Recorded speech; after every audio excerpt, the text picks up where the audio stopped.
자, 반갑습니다. 저 메가스터디에서 강국사를 강의하고 있는 나영원 선생입니다. 엘리자베스 여왕이라고 기억하시나요? 대영 제국의 초석을 만들었던 여왕. 근데 이 엘리자베스 여왕과 자매가 있었어요. 블러디 메리라고 불렸던 메리. 이름에서 알 수 있듯이 잔혹하게 많은 사람을 죽였던 폭군 중에 폭군이에요. 참 희한하죠? 성군과 폭군이 자매였다니. 이 두 자매가 한 사람은 성군이 되고 한 사람이 폭군이 됐던 것은 그의 아버지 때문에 일어났던 일이에요. 그 두 자매의 아버지는 헨리 8세였어요. 헨리 8세는 스페인의 공주 캐서린과 결혼을 합니다. 그리고 이 캐서린과의 사이에서 메리라는 여왕을 낳게 됩니다. 이 헨리 8세는 왕위를 물려줄 아들이 필요했어요. 결국 자신의 부인 캐서린의 몸종이었던 엠블린과 결국 또 사랑에 빠져요. 근데 엠블린과의 사이에서 아이를 낳게 되는데 그 아이는 또다시 딸이었습니다. 그러자 이 캐서린은 자신의 조강지처를 버리고 몸종과 바람이 났다라면서 헨리 8세를 공격을 하게 됩니다. 헨리 8세는 너무 화가 났어요. 그래서 캐서린의 딸이었던, 자신의 딸이기도 했었던 메리를 동생이었던 엘리자베스의 바로 종으로 보내버립니다. 그리고 런던 정치 수용소에 가둬요. 메리는 이 런던 수용소에서 어머니의 죽음을 갖다가 또 맛보기도 합니다. 그러니까 당연히 메리가 삐뚤어질 수밖에 없었겠죠.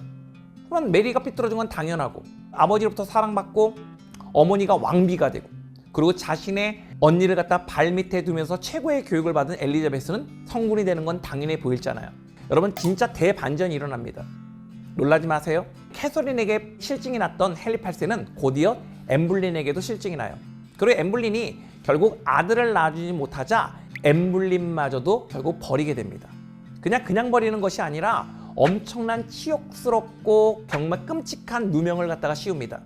엘리자베스는 이제 전 국민에게 사생아 취급을 당했고 손가락질을 받기도 해요. 만약에 과거가 나의 지금의 환경을 결정한다면 엘리자베스는 이 정도가 되면 돌아버리거나 폭군이 돼야 마땅합니다.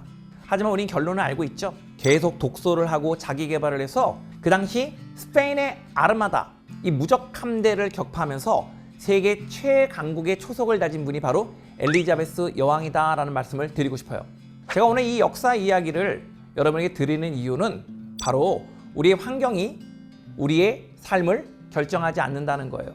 우리의 환경이 아니라 저는 삶을 바라보는 우리의 태도가 우리의 미래를 저는 결정한다고 생각을 합니다. 우리는 항상 어렵고 힘든 일을 겪어요. 힘든 일을 겪지 않는 사람은 아무도 없습니다. 하지만 그 힘든 시기가 나를 오히려 단단하게 만든다는 것을 여러분 저는 꼭 기억했으면 좋겠어요. 엘리자베스에게 던져진 현실은 너무나도 힘들었어요. 하지만 똑같은 현실을 겪었지만 메리는 삐뚤어졌고 엘리자베스는 이렇게 성군이 됐던 것은 내가 나에게 닥친 삶을 어떻게 바라보냐는 거예요. 역사적으로 우리는 여러 사건을 갖다가 만나보게 됩니다.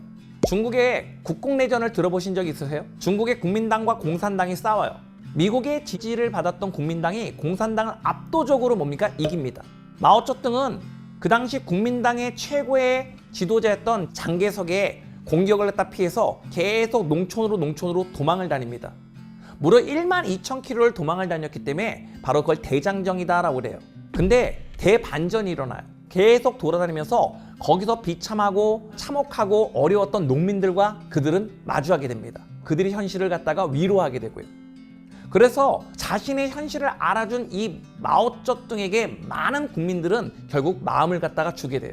12,000km라는 그 현실과 지금 나에게 닥친 현실은 너무나도 암울하고 참혹했어요. 공무원을 준비하면서 우리에게 힘든 참혹하고 어려운 순간은 그 누구에게도 다 똑같이 온다라는 거예요. 이걸 견뎌낼 수 있느냐, 견뎌내지 못하냐. 이걸 견뎌내는 사람만이 결국 그 엄청난 영광을 차지할 수 있다고 생각을 합니다. 여러분도 지금 12,000km의 지금 대장정을 거치고 있을지도 몰라요. 많이 힘드시죠? 많이 어려우시죠? 하지만 그 대장정이 끝난 뒤 바로 엄청난 지지를 받았던 모택동이 실제적인 중국의 주인이 됐듯이 엄청난 시련을 겪었던 엘리자베스가 결국 영국으로부터 가장 사랑받는, 영국에게 가장 추앙받는 바로 성군이 되었듯이 여러분의 지금의 현실과 여러분의 환경이 여러분을 오히려 단단하게 만들어줄 것이고, 여러분이 지키고 있는 지금 그 대장정, 여러분이 이제까지 맛보지 못했던 그 엄청난 그 고통과 그 나름대로 힘듦이 여러분을 더 단단하게 만들 것이고, 이것을 지난 뒤에 여러분 내년에는 여러분이 분명히 예정된 기적의 주인공이 될 거라는 것을 저는 확신합니다. 환경에 너무 시달리지 마시고 이 삶을 내가 나만의 방식으로, 눈으로 결국 해석을 하면서 열심히 살아가신다면 분명히 지금의 환경은 여러분의 결국 미래를 결코 결정질 수 없다는 것을 말씀을 드리면서, 여러분 끝까지 화이팅 하시고 끝까지 견뎌달라는 말씀을 꼭 전해드리고 싶습니다. 저는 메가스터디에서 출제자를 앞서가는 최고의 퀄리티 나영환 선생이었습니다. 여러분 대단히 감사합니다.